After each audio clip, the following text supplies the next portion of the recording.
अस्सलाम वालेकुम। Sunday morning और आ गई हूँ जी किचन में, बच्चों के लिए बनाने लगी हूँ नाश्ता।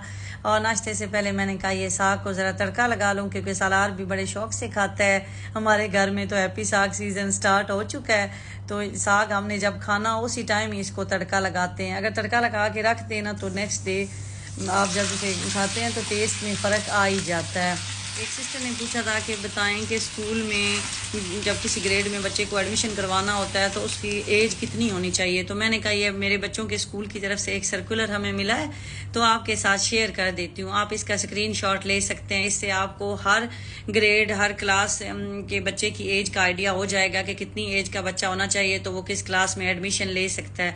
तो आप मेरे बच्चों के स्कूल के बारे में पूछते हैं, आपको आइडिया तो हो जाता होगा, लेकिन मैं खुद सोशल मीडिया पे नहीं बता सकती कि मेरे बच्चे किस स्कूल में तो पढ़ते हैं। तो सॉरी, आप इस चीज़ को माइंड ना किया करें, आप बार बार ये क्वेश्चन करते हैं। तो ये जी साग हो गया रेडी, तड़का लग गया, इतनी अच्छी खुशबू आती है, मुझे ऐसे लगता है कि जैसे मैं अम्मी के किचन में बैठी हूँ, सही वही खुशबू आती है। और मैं देसी घी का तड़का लगाती हूँ, तो घी भी मैं पाकिस्तान से मंगवाती हूँ। यहाँ का देसी घी तो किसी काम का नहीं, उसकी तो अजीब स्मेल आती है, वो ऐसे लगता है जैसे कोई चीज़ जल गई है, उसका कलर और टेस्ट भी वो नहीं होता।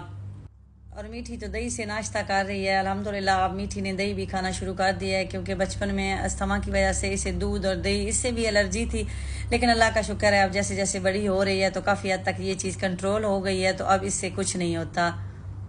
पता नहीं कौन लोग होते हैं जो वीकेंड पे रेस्ट कर लेते हैं, मेरे से तो नहीं होता। हर वीकेंड के लिए प्लान करती हूँ कि इस वीकेंड पे कुछ भी नहीं बनाना, बाहर से ही आप लोग खा लेना। लेकिन अगर ये मेरी फैमिली रात को बाहर से खा ले तो सवाल ही नहीं पता होता कि वो दिन में भी बाहर से खाएं। नहीं, वो कहते हैं नहीं जी आप ये बना के दें वो बना के दें। तो ये जी मैं लेके आई हुई थी सब्जियाँ चाइनीज़ राइस बनाने के लिए सब्जी मंडी से, तो ये भी मैंने निकाल दी है। मैंने कहा ये ख़राब हो रही हैं तो चलें आज यही चाइनीज़ राइस की तैयारी कर लेती हूँ टाइम से ही। फिर बच्चों ने मुझे बताया कि रात को हमने खाना बाहर से खाया था, तो आज नहीं हो सकता कि बाहर से खाएं। और ये साथ कबाब की भी तैयारी करने लगी हूँ। और एक सिस्टर पूछ रही थी कि जो कबूतर आके बैठते हैं तो बिल्डिंग वाले मना नहीं करते, ये बिल्डिंग वालों के कबूतर हैं, उन्होंने ज़्यादा रखे हुए हैं। और बिल्डिंग की बैक साइड पे तो बहुत ज़्यादा हैं कबूतरों के, पूरे झुंड के झुंड आते हैं, और वो वहाँ उनके लिए उन्होंने खाना रखा होता है मस्जिद के पास। तो इसलिए अल्हम्दुलिल्लाह चले हमें भी इस बहाने थोड़ा सवाब मिल जाता है कि कुछ कबूतर उड़ के मेरी तरफ भी आ जाते हैं, तो मैं भी रूटीन से ही खाना इनको देती हूँ। और उसके बाद मैंने कहा जी ये मैं टेंडर चिकन है इसको भी निकाल देती हूँ, डिफ्रॉस्ट हो जाएगा। मैं जो वो चिकन है ना बोनलेस चिकन, वो मैं फ्रोज़न ही यूज़ करती हूँ।